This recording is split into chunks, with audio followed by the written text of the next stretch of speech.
Tennessee beat Texas A&M 20-13 yesterday. To me, the style of this game was so easy to see coming. You know how rarely we bet totals on this show? And we bet a total, and we bet it pretty early last week. And the total in this game was, I think, 56.5. Or we got it at 56. That's where the number was. The winner of this game was a little bit harder to figure out. We ended up picking Tennessee. We got that one right. But the style of the game, Colin, let's hit that rewind button again. There is a recipe here, and it is a recipe for a low-scoring game. I'm confident in the under. I'll go ahead and give you a little preview now. That's one of the best bets this week. Yeah, your final here was 20-13. Maybe now people have figured out what kind of football team Tennessee actually is. The Vols won yesterday. This is not your Meemaw's Tennessee. This is not your Meemaw's Josh Heupel-led team. Do you realize, I didn't write it down, I have to pick this out of memory. This was the first game in Heupel's history as a head coach. His team has scored under 30 and he won. What? Yeah, so that bears repeating. I'm not going to do it. You can rewind if you want to hear it again. Tennessee is not the Tennessee you think they are. Maybe you finally watched him yesterday, like we told you to do, and you see Tennessee is a run the ball, play solid defense, and hopefully hit a couple of shots downfield type of offense and type of football team. That's who they are, and they're good enough to win a lot of games that way right now. They outrushed A&M 232-54. I cannot overstate how impressive that stat is. Miami beat A&M earlier this year. They ran it for 77 yards. Bama just beat A&M. They could not run the ball to save their lives. So the teams that have beaten A&M even this year couldn't run it on them. Tennessee ran it for over 230 yards. That is your padlock stat. So paper pop number one. Paper pop number two. This is a padlock stat and then some.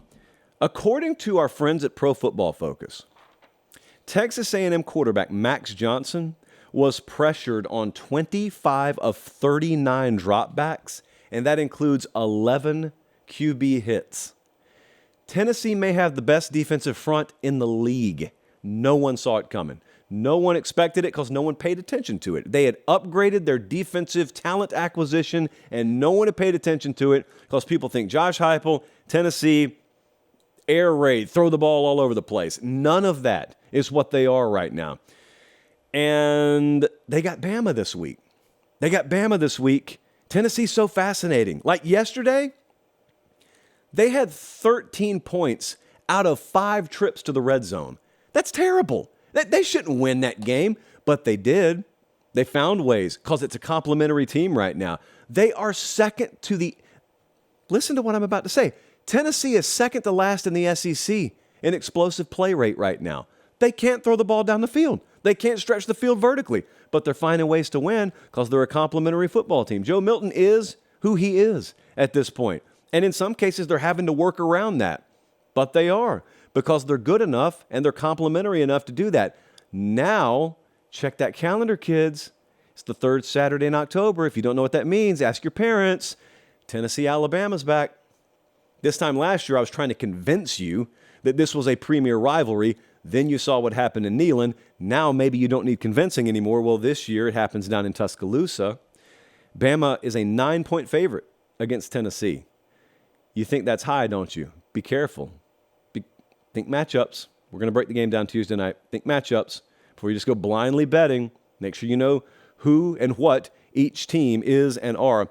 What's going to happen to Jimbo Fisher? That's the question. If I got DM'd that question one time, I got DM'd 50,000 times. This has got to be what Billy Lucci feels like. So,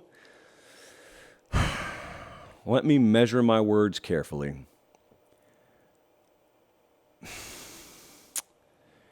I feel like we're at a tipping point with Jimbo. I think something's going to happen.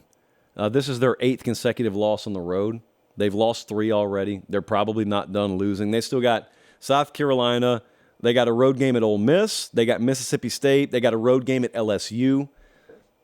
They're not good enough to beat all those teams. And frankly, they're probably just not going to be good enough to do what they should do at Texas A&M. Now, you know I look at this program differently. A lot of folks look at them, and since they haven't won national titles or SEC titles, they think that they're equal to other programs that haven't done that. The difference is there is no external factor keeping A&M from being a premier program. Everything that's keeping A&M from being a premier program is internal. All due respect to Missouri, there are external factors working against Missouri. There is no external factor working against Texas A&M. It's all they're doing, and I think it's going to end up being their undoing or something they need to undo and fix.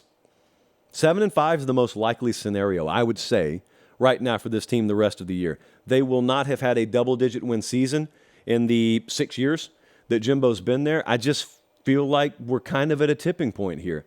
You know the old seesaw effect. Eventually you put enough weight on the other side. There's your tipping point.